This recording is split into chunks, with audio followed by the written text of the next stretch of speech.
Saludos, amigos y amigas de La Respuesta. En el programa de hoy, también en su umbral, es mi deber comentar una pérdida muy sensible que ha experimentado la abogacía nacional. Falleció en un desafortunado accidente doméstico Ramón Pina Acevedo, una verdadera leyenda del ejercicio profesional de la abogacía, un formidable penalista y abogado de gran formación para todos los demás órdenes. Le traté durante más de 60 años, tuvimos procesos encontrados y juntos, y mantuvimos siempre en el campo profesional una relación cordial, sincera, leal. Sus hijos, algunos de ellos, sobre todo las hembras, dos de ellas fueron mis alumnos en la Universidad Nacional Pedro Enrique Jureña. Su hijo Ramoncito y especialmente su hijo César, que ha sido un amigo entrañable, tanto mío como de mi familia. A ellos, en este día triste en que van a dar a la tierra a Ramón, les tiendo mi sentido pésame. Precisamente en la mañana de viernes, cuando esto se está grabando, está procediéndose a pasarlo por la Procuraduría General de la República, sus restos por la Cámara de Diputados y luego será sepultado, según la información de prensa, en el cementerio de la Máximo Gómez. Que Dios acoja en su seno el alma de Ramón Pina Acevedo, abogado magnífico, ciudadano magnífico, amigo valioso, que desgraciadamente ya era previsible por la edad, se acercaba al siglo, 96 años. Lo hemos perdido. Amén.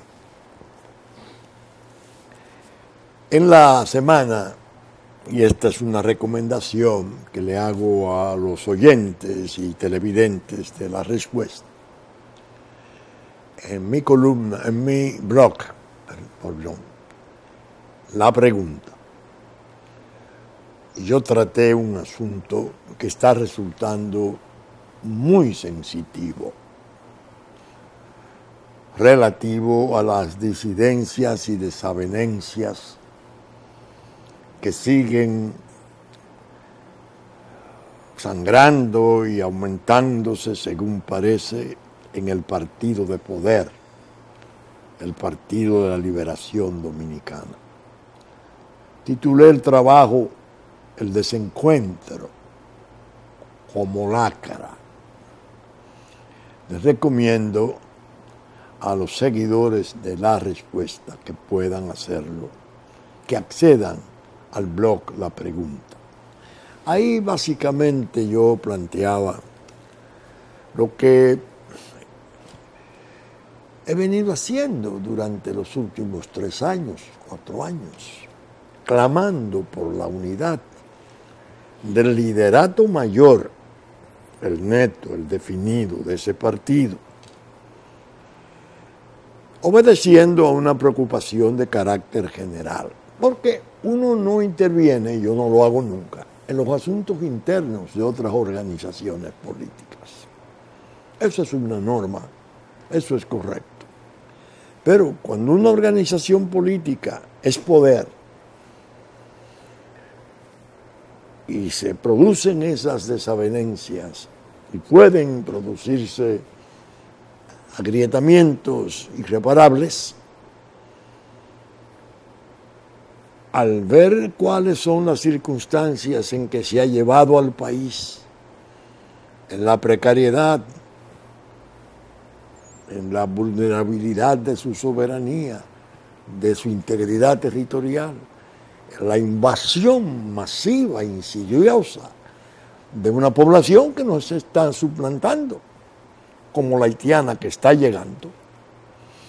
Cualquier tipo de disturbio en el partido de poder es una preocupación nacional.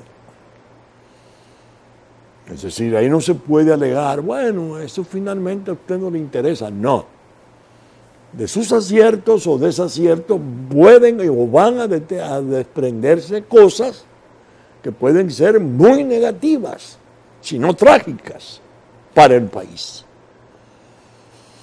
Entonces resulta apropiado que cada hijo de esta tierra evalúe y atienda a esa situación, a ese desorden del desencuentro, las intrigas de los grupos trabajando incesantemente para aumentar la separación y así ahondar la indefensión y crearle un descabezamiento aún mayor que el que ya tenemos a la República para poder asumir los retos de la resistencia a ese estado de cosas que se ve llegar, que está ya aquí, que no será cuestión de mañana, es hoy, así lo digo en el blog.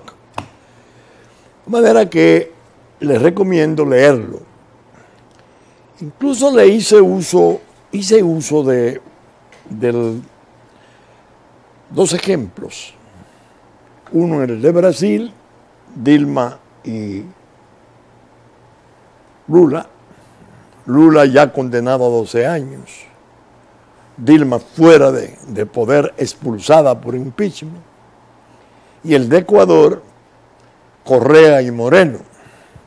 El vicepresidente Glass preso, que sustituyó en la vicepresidencia en el segundo periodo de Correa a Moreno. Moreno desde la presidencia ya preparando todo para que segregara a Correa de por vida, jubilarlo, y el partido Alianza País trepidando. Hacen un referéndum, entre las 7 preguntas figuraba la cuestión de la no reelección. Y naturalmente las fuerzas que combatieron a Correa han tenido un júbilo enorme, desde la comunicación social, desde la empresa, todos los sectores y estamentos que lo adversaron. Y comenzaron a regar que Correa está ya liquidado, que ganó Lenín Moreno. No es verdad. Perdió Correa el referéndum y perdió Lenín Moreno. Quien ganó realmente fue Lasso, el que fue el candidato de oposición en las elecciones con Moreno. Porque fue una votación muy cerrada. Solo hay que hacer un ejercicio, ponerle la diferencia de la parte de la Alianza Alianza País que siguió a Moreno, mínima. Sumada a la oposición, ganaba. Por eso Correa incluso manifestó cierta alegría, porque dice, bueno, yo vine tarde, yo no tengo los recursos, pero obtuve creo que un 36%. Pero sale a fundar otro partido, Movimiento de la Revolución Ciudadana. Esos ejemplos yo los puse advirtiendo a los de aquí de qué es lo que están cavando. Las palas y los picos para el hoyo de enterrarlos están ahí, en las intrigas de los grupos y muy especialmente en los propósitos del injerto, que en el fondo el objetivo a cazar finalmente es el partido. el partido reducirlo porque no podemos tener partidos importantes. Ya sabemos cómo anda la oposición. ¿Por qué? Porque mientras menos se organicen las fuerzas políticas, mientras menos cohesión tengan, más indefensa estará la República Dominicana como Estado propuesto para desaparecer, con acciones terribles en curso. Bien, esa primera parte de este programa yo la quiero parar aquí. Pedirles, los que puedan, busquen en la pregunta, porque ahí está en el blog mejor definida esa posición, que creo que debe ser la 10ª vez que yo, no, más de 10 veces, no, más de 10 veces. Yo he estado insistiendo con cartas y conferencias, sin contar los programas de televisión y de radio, donde he estado abogando porque se sienten a conversar los que tienen las posibilidades de liderar y organicen en favor del país. El futuro no es lejano, el inmediato, el presente. Pero bien, voy a entrar ahora en un tema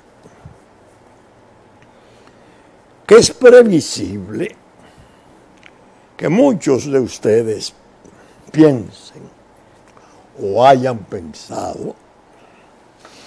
¿Por qué el doctor, desde la respuesta, no trató ese tema? Nunca se refirió a ese tema en una forma expresa, quizás una mención, pero no tratado. ¿Cuál es el tema? Cuando mi auxiliar, mi valiosa auxiliar,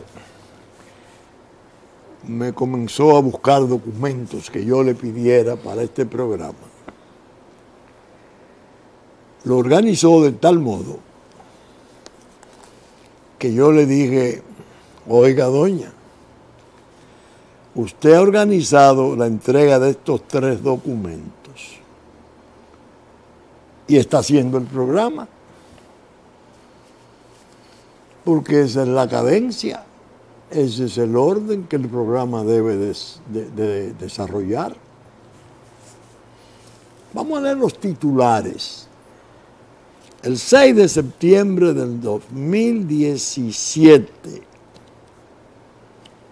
repito la fecha, 6 de septiembre del 2017,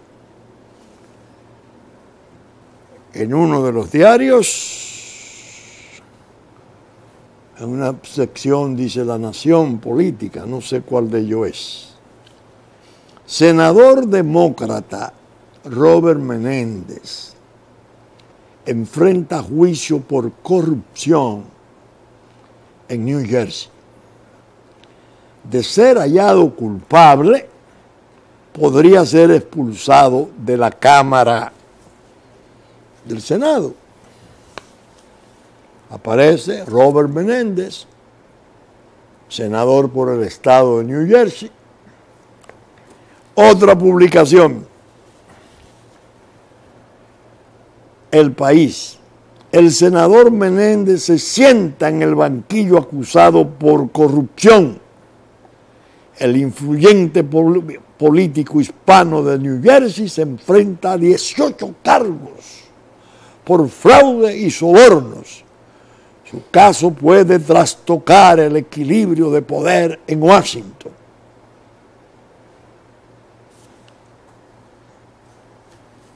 ...16 de noviembre 2017...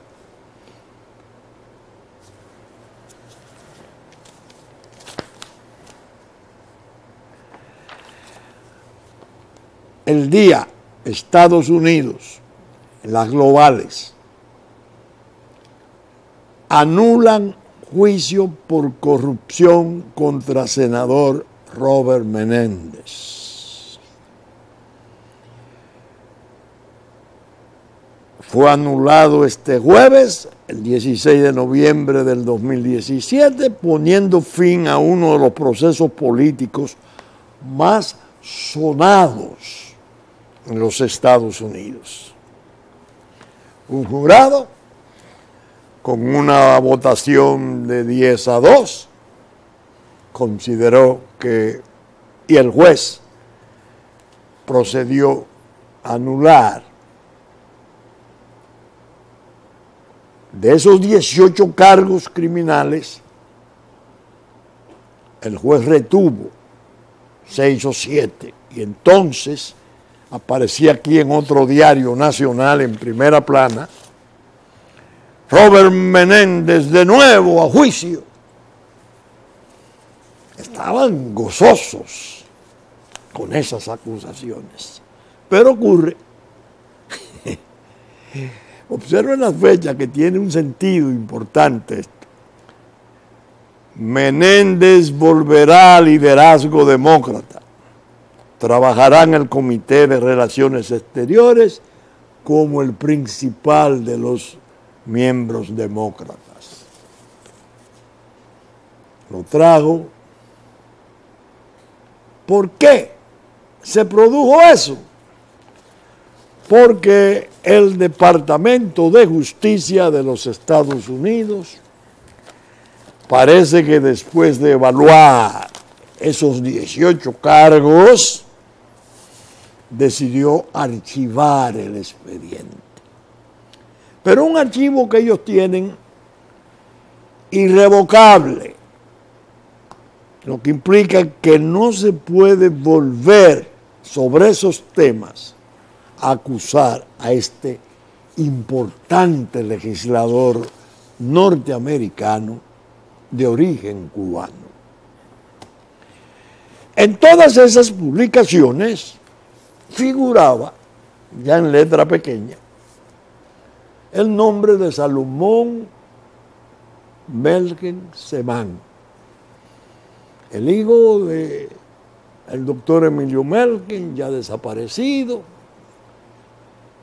de su madre Linda Semán de Melgen, ya desaparecida, primo hermano de mis hijos, hijos de 2 hermanas.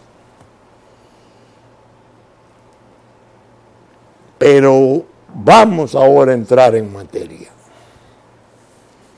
¿Por qué se produjo este desastre que durara poco más de 3 años? 2 procesos. Uno en Jersey, Menéndez, el personaje fundamental, Bob Menéndez, y Salomón Melgen sentado junto a él como coacusado. Porque todos los cargos de fraude, bueno, todos los sobornos que se hacían contra Menéndez era a través de la acusación al médico, que era su amigo desde desde el año 1993, gran amigo de él. Pero a este médico se le abrió proceso criminal en Florida.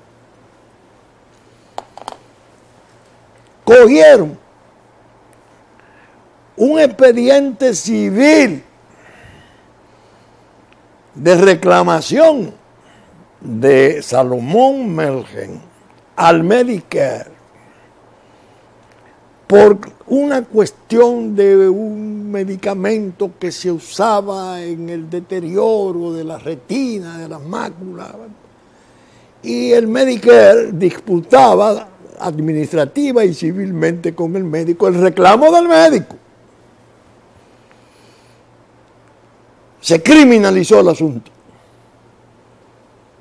Se criminalizó. Y se le abrió proceso criminal en un jurado, ante un jurado en Florida. El juicio pasó.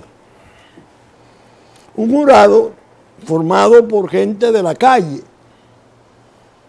por particulares, gente sin ninguna formación, que tuvo que pasar largas audiencias oyendo a médicos importantes, tanto de Pensilvania como de discutir si era o no plausible, si era o no correcto usar el medicamento. Su nombre anda por ahí.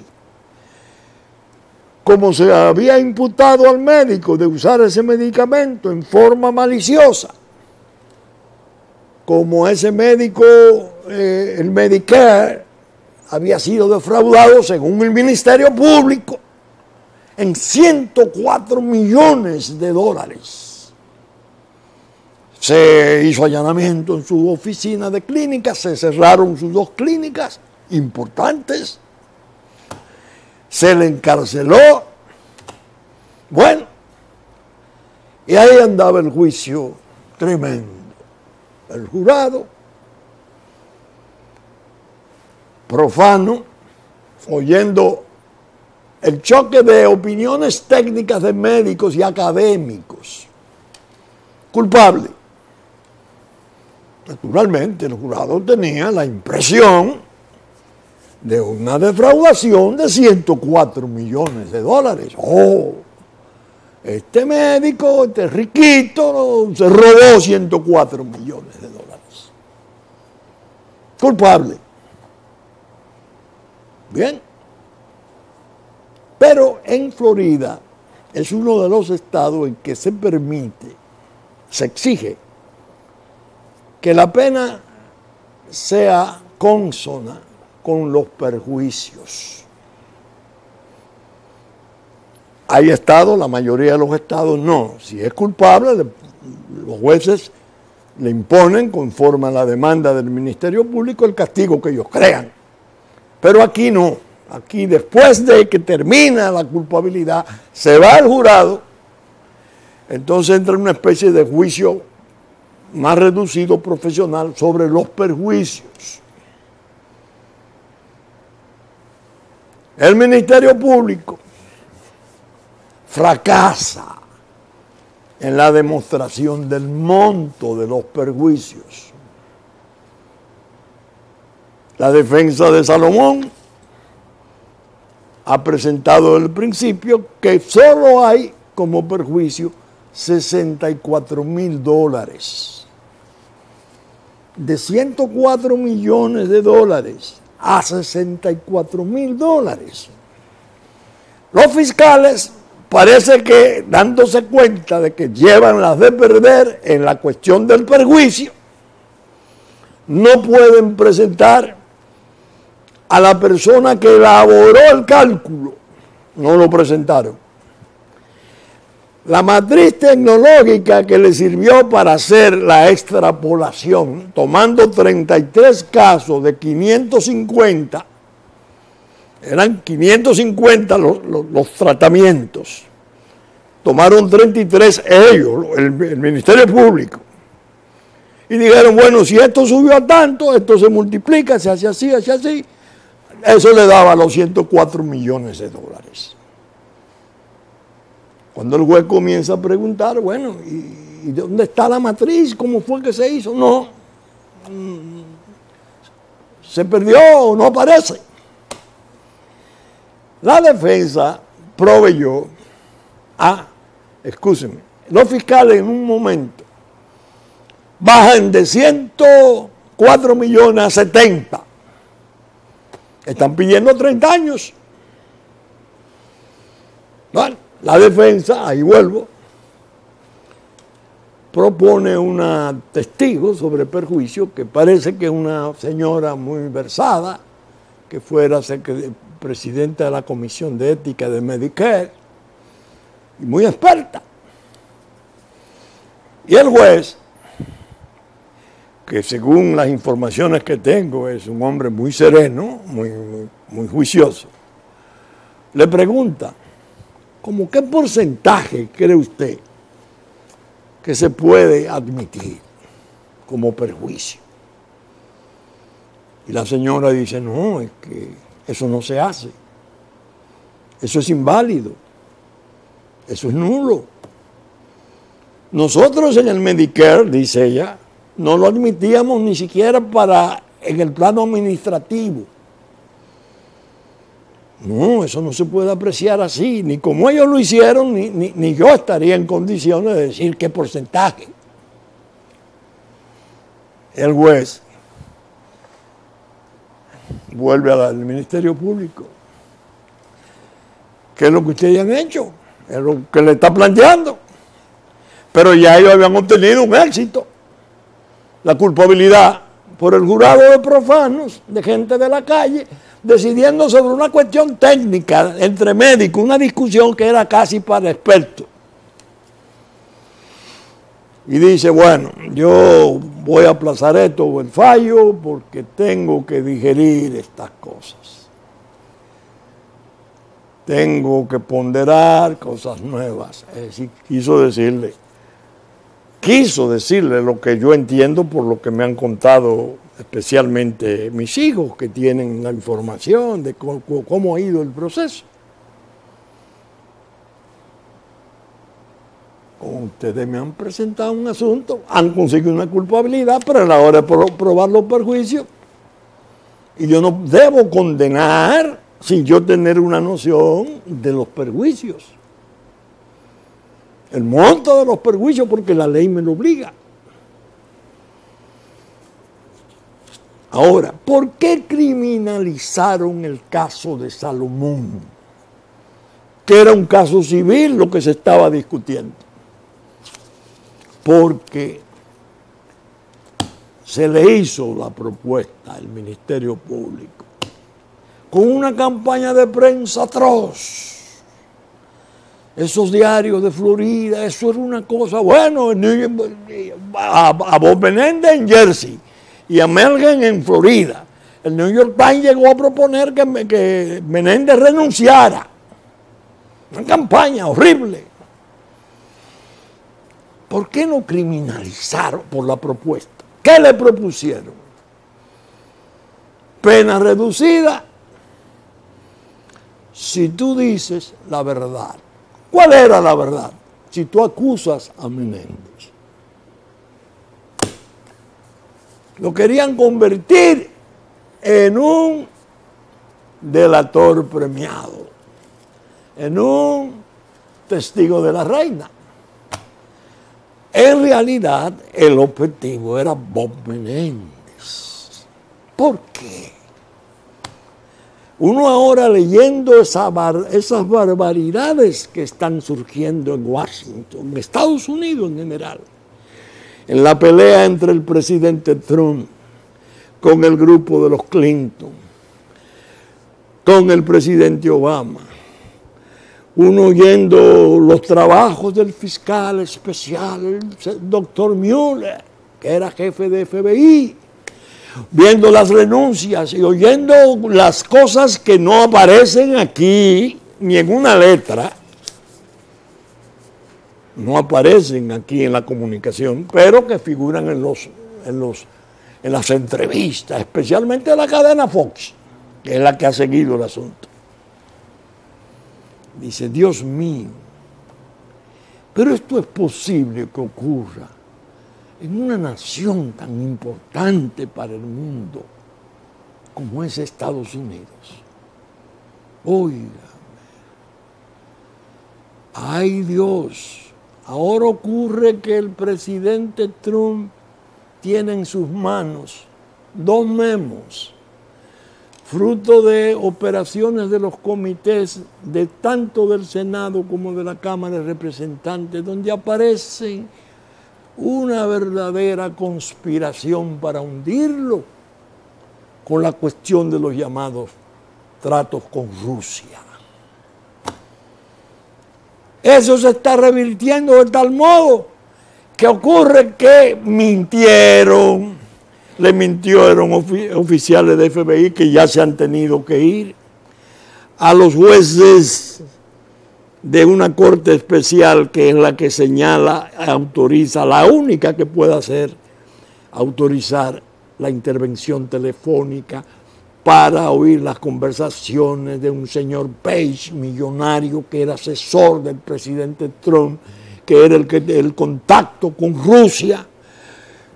Y ahora sucede que se valieron de documentos falsos, que era gente incluso que ya le están acercando a los intereses de la candidata Clinton. El esposo de uno de ellos, importantísimo, de la esposa candidata recibiendo $700,000 para la campaña de ese sector demócrata. Un tollo inmenso. Bueno, en el Netflix está la famosa serie esta de House Cards. El pantano a que se refería a Trump, que iba a Washington a desecar. Yo voy a Washington a desecar un pantano. Ahora aparecen los emails, porque el inspector especial de FBI ha hecho un hallazgo tremendo, porque se habían desaparecido los emails entre una señora del Departamento de Justicia y un oficial de FBI. Entonces aparecen y lo están pasando en la cadena Fox, donde la señora le decía: ¿qué tú has hecho? ¿Cómo vamos? Mira, pues mándame sobre el tema anti-Trump. Que la persona, ellos tienen, no sé cómo es que le llaman al presidente en sentido, es una designación que tiene interés de mantener una permanente atención sobre eso, el presidente Obama.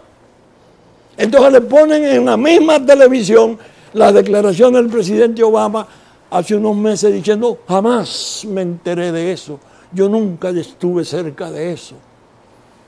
Eso en Estados Unidos. Ustedes tienen una idea de qué es lo que va a pasar. Pero hoy, cuando vengo a grabar, tengo la información, porque tengo una ventaja de que mi hijo Juárez habla inglés y ha seguido con mucha pasión, que es muy propia de él, el curso de todos los sucesos. Me dice: bueno, papá, ahora hay un asunto muy delicado. Ha aparecido la cuestión del uranio 1, una venta de uranio que se ha hecho a Rusia, uranio norteamericano, que la FBI llegó a tener información, entonces unos agentes que le autorizaron a sobornar con un grupo de rusos, parte de ese uranio fue a Canadá, de Canadá fue a parar a Medio Oriente, y hay casi la seguridad de que Rusia lo que estaba era comprando el uranio para Irán. Primero para el reactor atómico de Irán, pero que se traslada a la fabricación, al desarrollo de la bomba. Hay un lío tan grande que el propio fiscal general, que es el señor, el doctor Mueller, una persona muy respetada, siendo jefe de FBI, tenía conocimiento de todas esas cosas y no detuvo ni se lo informó al Congreso. Ahora, ¿qué tiene Bob Menéndez que ver con esto? Mucho. Porque él era el presidente del Comité de Relaciones Exteriores del Senado, antes de las elecciones parciales. Y era rotundamente opuesto a levantar las sanciones a Irán. Y era definitivamente, cerradamente contrario a todo tipo de apoyo a Irán. Es más, invitó a Netanyahu, el primer ministro israelí, que por primera vez en la historia de Estados Unidos se produce una situación como esa, quien fue a pronunciar un discurso directamente al Congreso sin que la Casa Blanca tuviera nada que ver con la invitación. Al día siguiente apretaron el expediente contra Bob Menéndez. Era una guerra a muerte que había. Bob Menéndez, además, era rotundamente opuesto al trato con Cuba, el que hizo Obama luego, a menos que no se produjeran aperturas del orden democrático palpables. Y profundamente opuesto a una operación que se intentó, que parece que va a salir ahora a la luz, de compra de las acreencias de cubanos y entidades que fueran expropiadas por la revolución de bienes que por ley de Estados Unidos se establecía que el día que se restablecieran las relaciones,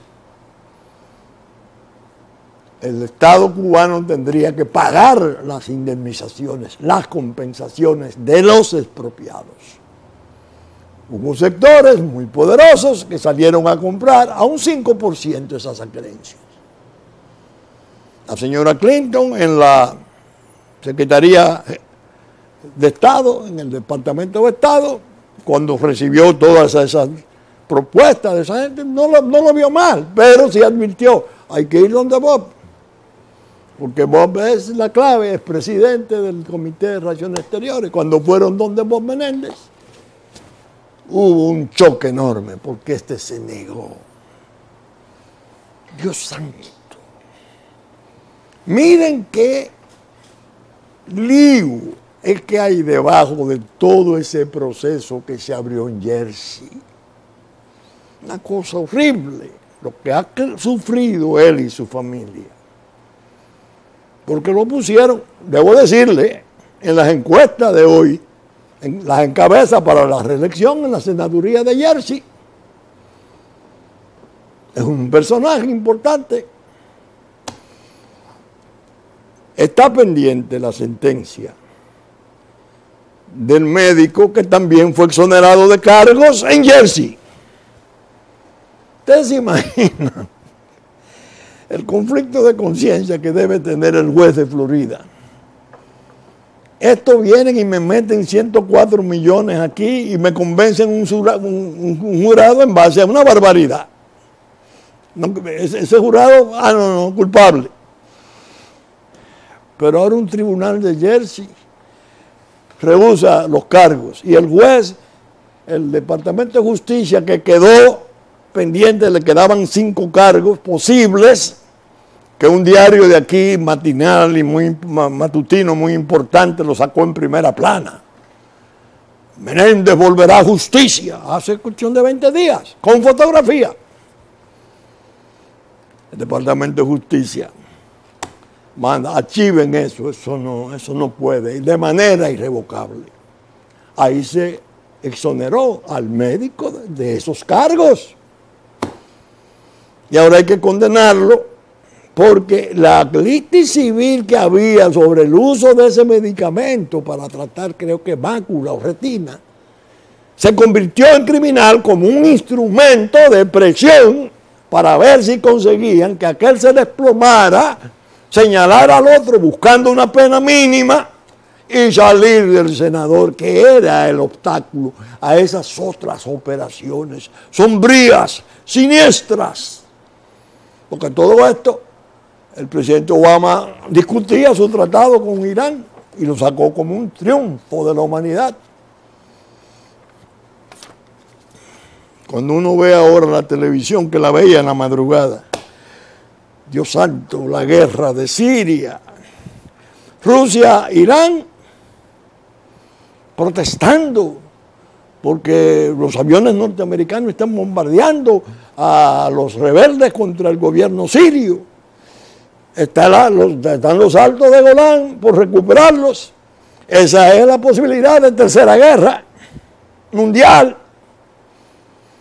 Y entonces cuando el presidente Trump reconoce a Jerusalén como capital, yo dije desde aquí, es un mensaje. Lo que le está diciendo es, nosotros somos aliados a ultranza de Israel. Es decir, que hay una especie de contexto mundial. Y este expediente de Bob Menéndez, el senador importantísimo de Jersey, se originó fundamentalmente allí. Pero eso no fue todo. Eso no fue todo. Antes de eso, meses antes, tal vez un año antes, salió el primer ataque a Bob Menéndez. Venía a Romana, a la casa de Salomón Melgen, y ahí tenía jóvenes, imberbes, adolescentes, para prostituirla. Óigame, Algo horrible. La FBI estuvo 9 meses hablando por teléfono con un supuesto sujeto llamado Peter Williams. No se interesó por saber quién era Peter Williams, si era dominicano, si era de dónde. Y un periódico muy agresivo, no sé su nombre, no lo recuerdo, eso se hizo una campaña enorme. Aquí, en esta oficina, yo recibí a un importante agente de FBI que quiso verme. ¿Por qué me quiso ver? Porque me conocía desde los años 90, cuando él trabajaba en las áreas de droga y yo era presidente del Consejo de Drogas. Alan Santiago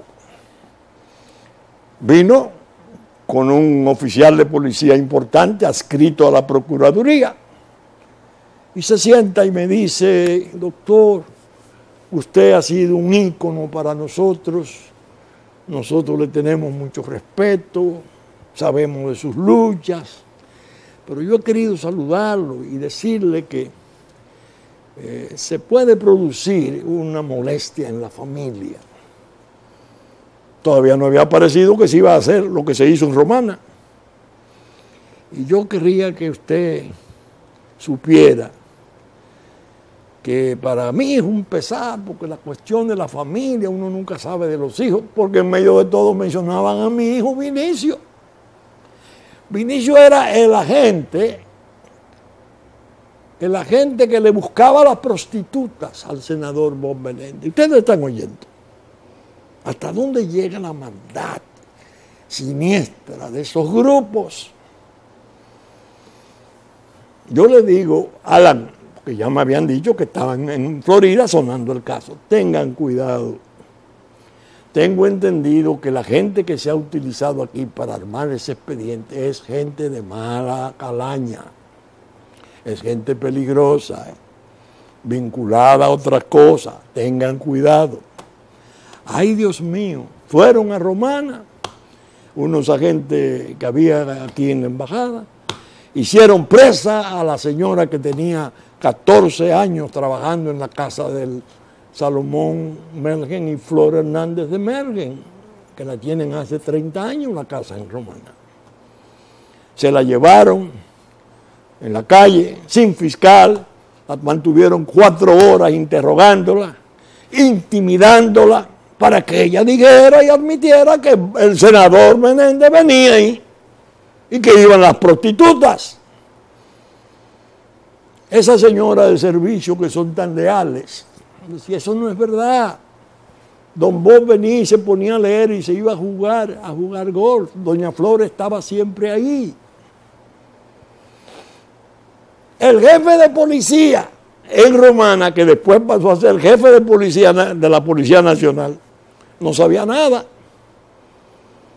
El fiscal de Romana no sabía nada, era un operativo directo de la Procuraduría General de la República, porque el oficial que vino aquí con Alan Santiago andaba en Romana en eso. ¿Qué hizo Vinicio? Fue a Romana, comenzó a trabajar, el fiscal le dijo, no, a mí no me notificaron nada. Y armaron un expediente y han localizado, porque el jefe de la policía entonces era Polanco Gómez, en un tremendo procedimiento de investigación, triangulizando llamadas, etcétera, con las pobres muchachas que habían usado para hacer un video acusando a Bob Menéndez. Y esas muchachas dijeron, no, a nosotros nos trajeron y nos dijeron que en esa casa de Romana había un viejo que se estaba divorciando. Un cuento de eso no es verdad. Entonces ese expediente se formó y vinieron fiscales de Jersey, los fiscales de Jersey buscando a Bob Menéndez, que era el objetivo realmente. Hablan con el fiscal Polanco de entonces, de Romana. Este le demuestra todo, el expediente. Eso no es verdad, mírenlo aquí. Una filigrana de investigación. Lo que no se hizo allá, porque allá fue que se preparó el complot en los niveles más altos. le comentó el fiscal Polanco de entonces a Vinicio. Yo me quedé sorprendido porque pensé que ellos iban a llevarse el expediente alegres. Más bien se pusieron como desencantados. Ese expediente se quedó ahí. Pero lo cogieron, Vinicio lo presentó en la embajada, está en el Departamento de Estado. Yo le escribí una carta, que la voy a leer en uno de estos programas que viene, al doctor Mueller, a ese fiscal especial que está investigando al presidente Trump, diciéndole, ¿qué es esto? Indicándole lo peligroso que resultaba haber hecho ese expediente tan anómalo. El procurador, yo recuerdo que se desapareció y no sabía qué explicar, que era entonces el doctor Domínguez Brito. Después dijo que no, que era una cooperación, pero una ilegalidad horrible. Pero miren lo que había detrás. Ahora se va la mano de Dios, señor, hay que tenerle temor a esa mano de Dios. Ahora se va desenvolviendo todo esos desastres. Que yo no dudo que ese archivo que el Departamento de Justicia pide para un senador demócrata, no republicano, en el fondo tenga que ver con lo que ya ha podido informar el inspector general de FBI o lo que pueda hacer un nuevo fiscal general sobre el asunto. Ese expediente puede generar todavía responsabilidades inmensas de mucha gente. De lo menos que ocurrió, que Juárez me contó que uno de los comentaristas más importantes de televisión de Estados Unidos están entrevistando legisladores, refiriéndose a un sujeto, Steele creo que es. La FBI lo había asumido como su agente y tenía un trabajo, pero era también agente del M-16 inglés. Y eso ha salido a relucir ahora en la investigación. Sucede que hay un acuerdo inmemorial entre los servicios de inteligencia de no infiltrarse a sí mismo.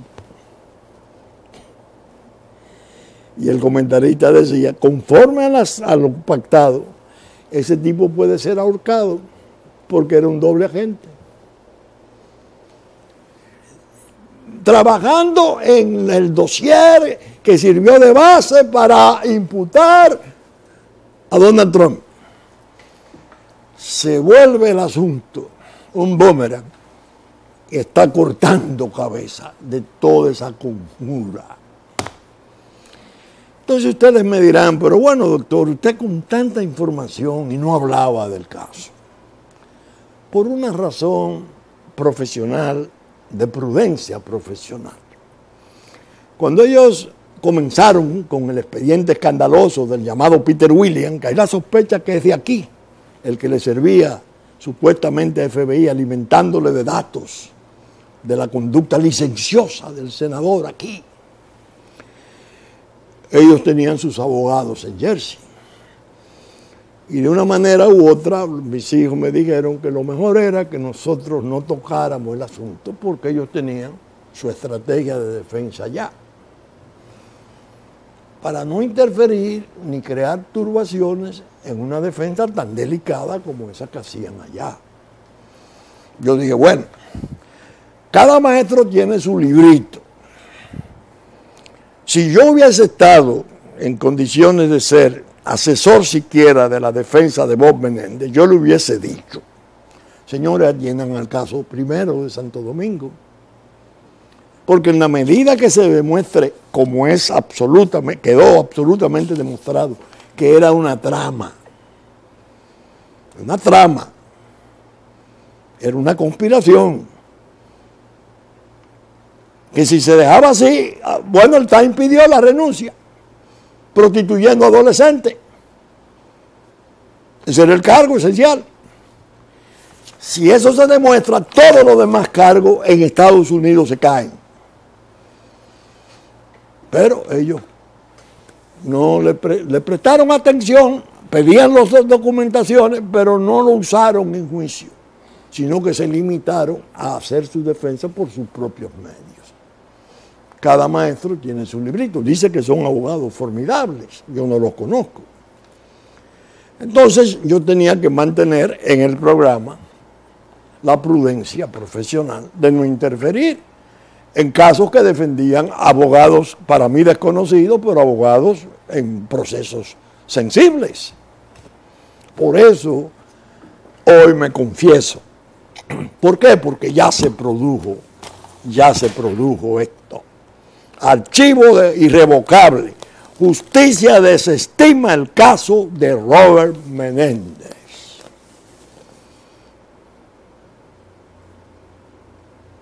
Cuánta alegría, cuánto júbilo morboso hubo para hundirlo a él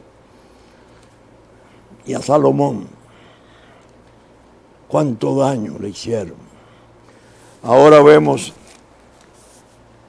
oímos su silencio. No le agradó esto. Hubieran preferido lo otro. Pero vamos a esperar la sentencia y vamos a seguir tratando el tema ahora en profundidad.